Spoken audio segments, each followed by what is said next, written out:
Good morning गाईस. तर मी उठले होते सकाळच्या 4 वाजता, कारण मला बघायचं होतं विजयवाडा स्टेशन, कारण तिथे साऊथच्या मूवीच्या शूटिंग वगैरे होतात. आणि मी ऐकलं पण होतं साऊथच्या मूवीमध्ये की विजयवाडा वगैरे असं. श्रेयान पण उठला होता आणि आम्ही पुढच्या स्टेशनला थांबलो.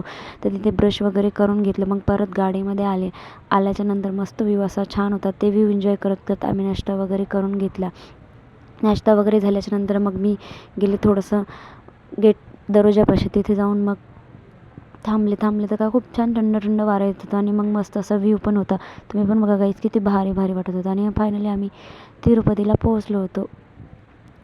हे तिरुपतीच्या अलीकडचा व्ह्यू होता. आणि हे बघा तिरुपती. खूप फायनली आम्ही तिरुपतीला पोहोचलो. तिथून पोहोचल्यानंतर मग आम्ही बॅगा वगैरे उतरून घेतल्यानंतर परत आम्ही चाललो होतो आमच्या रूमकडे. तिथे बाहेरचं स्टेशनच्या बाहेरचा व्ह्यू आहे गाईज, हे बघू शकता. ते तुम्हाला ब्लॉग कसं वाटलं आहे नक्की सांगा. आणि पुढचा ब्लॉग बघण्यासाठी माझ्या चॅनलला सबस्क्राईब करा. Bye bye, take care.